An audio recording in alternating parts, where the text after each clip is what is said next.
I'm Angie of the Nomads, and I am here today to talk to you about washing machines. Since we decided to go full-time, it has been a huge debate in our house. I do a ton of laundry, and knowing that I have something to fall back on when I need laundry done, such as workout clothes, or if we're out of underwear, or if somebody puked all over a towel, I need to know that I have something to where it doesn't make our entire fifth wheel stink.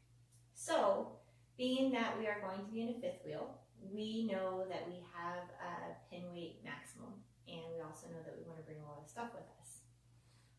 So with that, we decided that maybe a stackable washer and dryer was not in for us right now.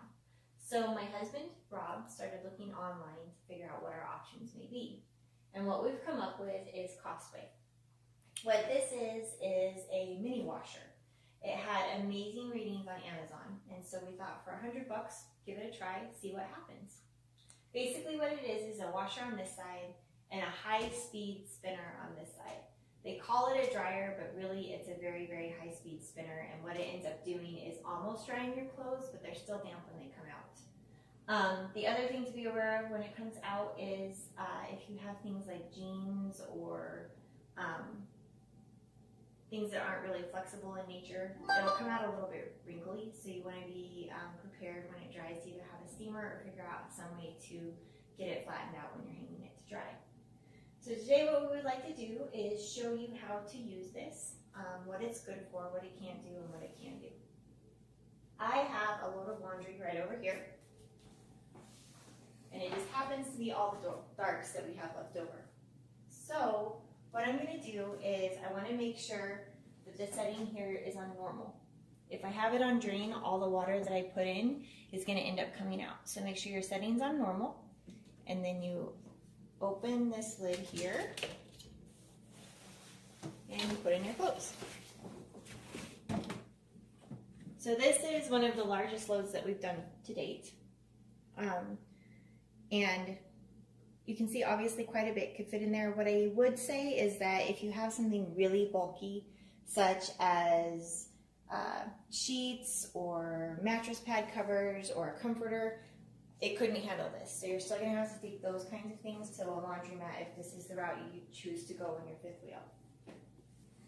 Also, it has these water inlet areas up here. And this is the tube that they give you. It's very short, and it's not compatible with most of our water spigots. So what we've done is we've gone an alternate route, and we've actually taken our spigot and we've set it up to where it can handle a alternate attachment. And then what we've done is we've put a hose to the attachment. We'll be able to do this in our fifth wheel as well, and it's just going to make the filling up of the tank a little bit easier and also help us with temperature control. I'll put this over here for now because we don't need it. The second item of note is that the cord here is extremely short. So ideally you're going to need an extension cord. So that's something that you will definitely need. Alright, so let's go ahead and get started. I'm going to go ahead and turn on the water. Try and get it to the temperature that I would like. And you don't want to leave it running too long because you'll be in a fifth wheel. Then you're going to go ahead and put it into your washing machine. Generally with loads, with smaller loads, you'll use an average about 4 gallons per load. With larger loads, you can expect between 8, generally around 8 gallons when all is said and done. The other item of note is that you always want to use a powder detergent. We tried liquid detergent and it was hilarious. We could not get the bubbles to go away. We ended up using probably 15 gallons of water just trying to get everything rinsed out. In addition to that, you want to use a very, very small amount of soap. That's probably a little bit too much. So a liquid detergent or a powder detergent, and that's about how much soap I would recommend using. Okay. As we go over here, you're going to go ahead and let your water keep filling up a little bit. You want to get it to where the clothes are nice and saturated. Speed it up just a little here. Once I feel like the clothes are saturated, that's when I'm going to go ahead and add my soap. Alright, once you've got your water in, go ahead and close the lid. And then you want to figure out your time. Larger loads, you want to use a little bit longer. What I have found is that generally you think it's going to be 12 minutes, but it goes faster than what it says on the wash and the spin. So for this load in particular, I'm going to put it on 9. What happens here is it is a little bit loud and it does move quite a bit, but also when you first use it, it does smell like something's burning, and that's totally normal. And as you can see, as I open the lid,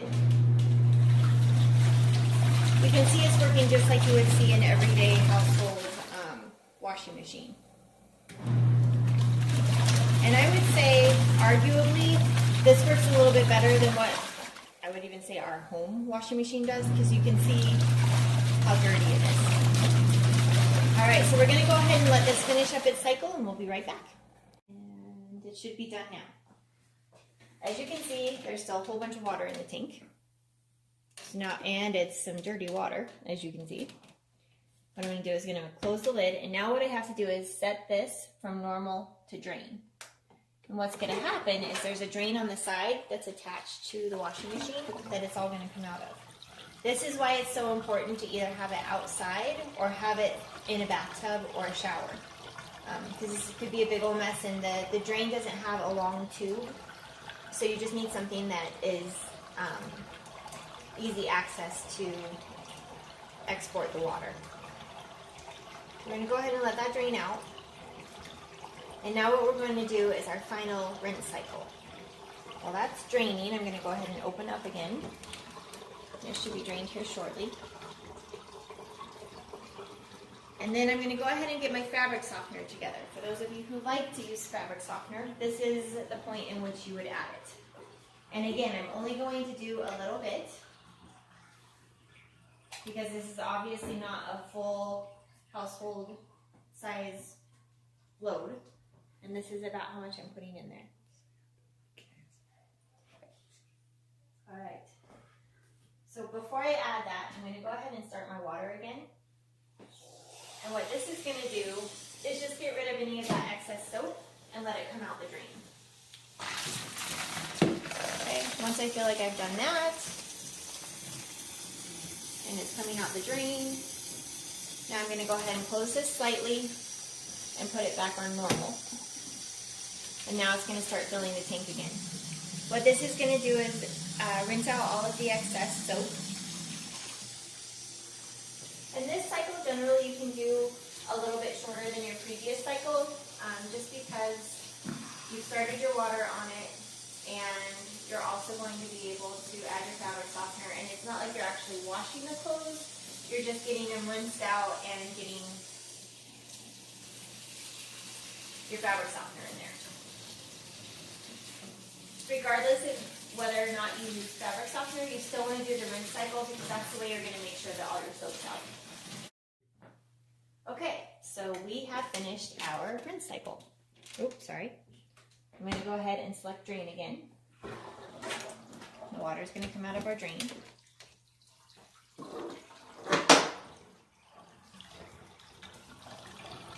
we go.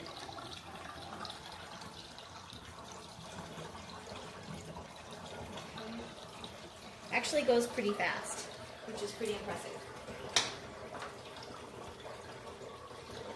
And I'm going to go ahead and open this other side. So the one thing to remember as you're putting it from the washer into the spinner, aka dryer, is that you want to keep everything on drain. If you don't keep it on drain, it's just going to hold the water in there, and then your clothes won't get dry. So we'll go ahead and open this up. And open the other side up. And then you want to pull this little flap up. We'll start taking our clothes out. As you can see, they get pretty darn tangled. And this is where you have to be careful with like your jeans and things like that, because they could absolutely be really wrinkly by the time you get done. So again, I would recommend if you are going to be doing regular clothes like jeans and things like that, try a steamer or some other method to keep them wrinkle free when you're done. Okay, so hopefully you can squish all these in here. This is actually the largest load we've ever done, so this gives you a pretty good idea of what could actually fit in the spinner. So I would say this is about as big of a load as you want to get. All right, so where the real magic happens is this. What you want to do is you want to put this in on the top and put it in over the clothes. So it's going to go underneath this little area up here. And what this is going to do is going to help keep the clothes down so they can spin. Okay, so I'm going to go ahead and close this, and I'm going to pick my spin time. Since it is a bit of a larger load, I'm probably going to put around 4 minutes. Actually, I'm probably going to go to 5 minutes. Okay, and so I'm going to go ahead and turn it. Again, this is still set on drain. It shakes pretty good in the beginning, and then it finds its rhythm.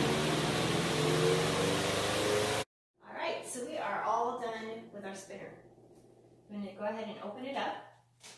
And again, when it's warming up and when it's cooling down, basically when it's starting to go and when it's stopping, it does get a little wobbly, so just be prepared for that. So I'm going to go ahead and take this out and put it to the side. And then I'm going to find, so these are a pair of shorts, and they are actually almost dry. Even with that big of a load of laundry, I was able to get it into the spinner, and they're pretty close to dry. So what would happen from here is, since we are going to be in such a confined space, we wanted to find something that would be a little bit more functional, where we could potentially hang clothes to dry in a bathroom or outside, wherever it may be. And my husband, Rob, actually found this on Amazon, and it's got a ton of little clips that actually have a really good grasp on them. And what we can do is go ahead and take them and let them finish drying up on this rack. And the magic about it is that it's just about dry already. And so these will only take a few minutes, maybe an hour to 2 to dry, and then they'll be ready to wear again. So this is our experience so far. We're going to try it again once we get fully integrated into our rig, and we'll let you know more how that goes. Thank you for your time, and see you again on the big next Nomad adventure.